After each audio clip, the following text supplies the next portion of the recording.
عزیزو، یہ شعبان کا مہینہ، رمضان کی تیاری کا مہینہ، اور پھر 2 دن کے بعد وہ رات مغفرت کے مانگنے کی رات۔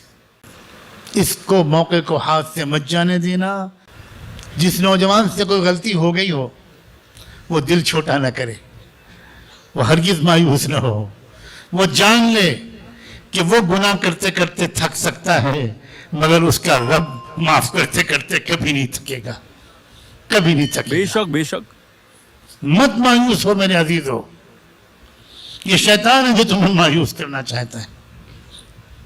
اگر پھر گناہ ہو جائے معافی مانگنے کے بعد، پھر معافی مانگ لینا، اور پھر ہو جائے اور پھر معافی مانگ لینا، اور پھر ہو جائے اور پھر معافی مانگ لینا۔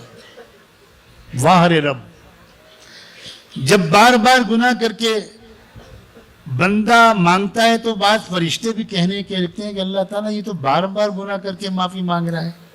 تو جانتے ہو اللہ میاں جواب کہہ دیتے ہیں، اللہ کہتے ہیں کہ اتنا تو ہے کہ وہ اس کو یہ تو پتا ہے کہ اس کا ایک رب ہے جو معاف کر دے گا۔ اللہ اکبر، اللہ اکبر، اللہ اکبر۔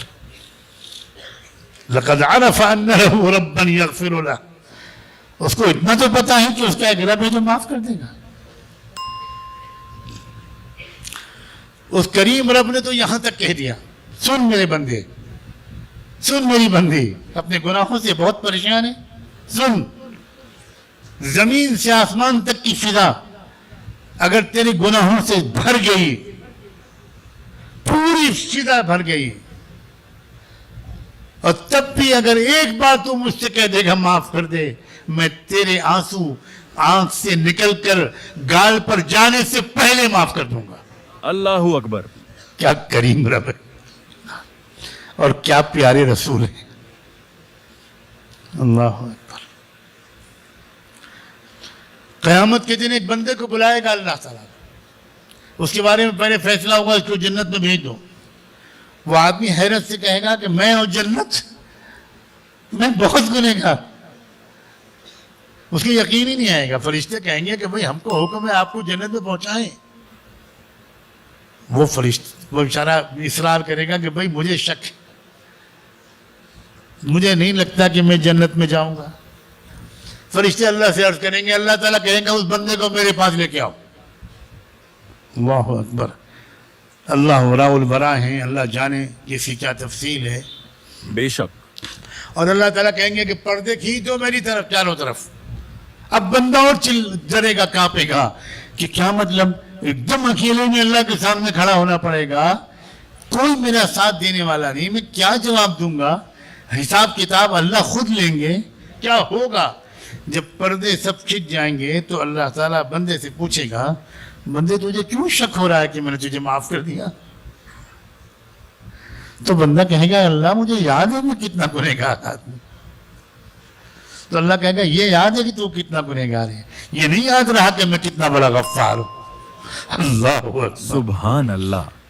سن، ایک بار کچھ تیری بیوی غصے میں آ گئی تھی اور اس نے کچھ ایسا کہہ دیا تھا، کر دیا تھا کہ تجھے بہت غصہ آیا تھا، لیکن ایک دم سے تجھے خیال آ گیا کہ اللہ کی بندی تو ہے، کہ انسان ہی تو ہے، میں معاف کر دوں۔ ہم سے تو غلطیاں ہوتی ہیں، اللہ معاف کرتے ہی رہتے ہیں، ہم بھی اپنی بیوی کو معاف کر دیں۔ اسی دن میں نے فیصلہ کیا تھا تم نے میری ایک بندی کو معاف کیا ہے، میں تجھ کو معاف کروں گا۔ ماشاء اللہ۔ اللہ کے معافی مانگنا، اللہ کے معافی لے لینا واقعی بہت آسان ہے۔ کسی بندے کو خوش کر دو، کسی بندے کا دل خوش کر دو، ماں کا دل خوش کر دو، باپ کا دل خوش کر دو، اپنی ماں سے معافی مانگ لو۔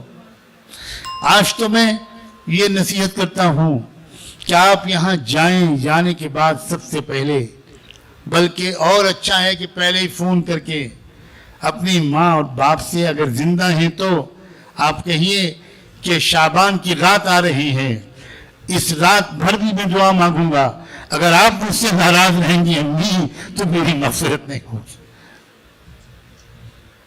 کچھ گناہ وہ ہیں جن گناہوں کے بارے میں اللہ کے رسول نے فرما دیا کہ شعبان کی 15ویں رات ہو یا رمضان کی شب قدر ہو، اللہ ویسے گنہگاروں کی طرف اس رات میں بھی نہیں دیکھے گا۔ ان گناہوں میں شرک بھی ہے، ان گناہوں میں نشے کی کسی چیز کا استعمال بھی ہے، اور ان گناہوں میں ماں باپ کا دل دکھانا بھی ہے۔ اللہ اللہ، دیکھیں گے نہیں اللہ، مانگتے رہو رات پر تم اللہ اکبر۔ اس سے پہلے کہ وہ رات آئے، اچھا ہوا کہ آج آپ کی ہماری ملاقات ہوئی۔ اس سے پہلے کہ میری رام بات آتا ہے، ماں کے پیر پہ سر رکھ دو، امی مجھے معاف کر دیجئے، میری زندگی کا سوال ہے، میری آخرت کا سوال ہے، میری جنت کا سوال ہے، میں جلا دیا جاؤں گا جہنم میں، میری ایک دعا قبول نہیں ہوگی، امی معاف کر دیجئے، امی آپ لاتوں سے مان لیجئے، امی آپ جو چاہے کر لیجئے مگر مجھے معاف کر دیجئے۔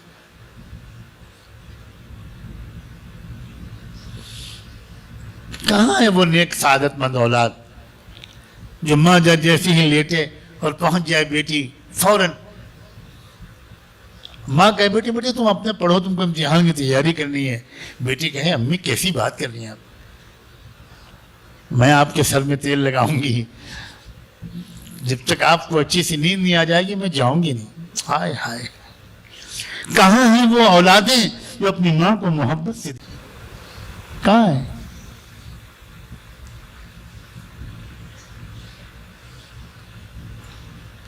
کہاں ہے وہ شوہر جو اللہ کی رضا کی نیت سے اپنی بیوی کو محبت سے دیکھیں؟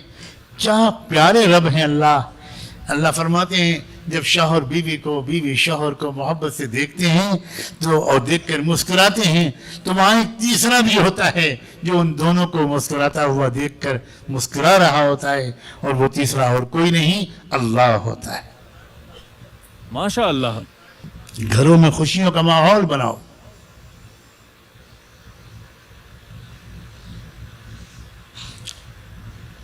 شعبان کی رات تنہائی کی عبادت کی رات ہے،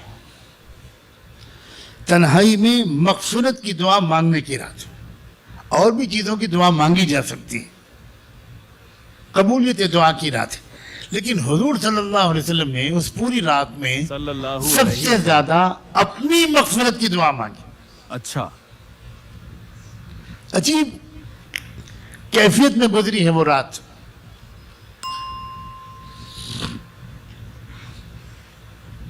بار بار آپ سجدے میں گرتے تھے، سجدے میں لمبا سجدہ کر کے دیر تک دعا مانگتے تھے، پھر اٹھ کے بیٹھتے تھے، پھر سجدے میں جاتے تھے، پھر دعا مانگتے تھے۔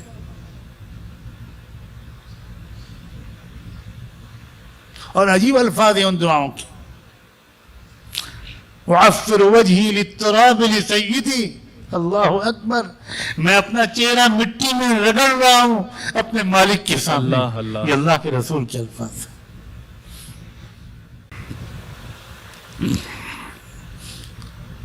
شعبان سے شعبان تک جن لوگوں کا انتقال ہونے والا ہے، پتہ نہیں ہم میں سے کون کون اس میں ہے، اس کی پوری فائل دنیا کے نظام کے چلانے والے فرشتوں کے حوالے اس رات میں کر دی جاتی۔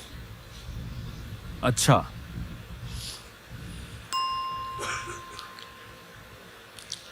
شعبان کے مہینے میں ہم بندوں اور بندیوں کے اعمال اللہ کے سامنے سال بھر کے اعمال پیش ہوتے ہیں، یہ سال بھر کی بیلنس شیٹ اللہ کے سامنے پیش کی جاتی ہے۔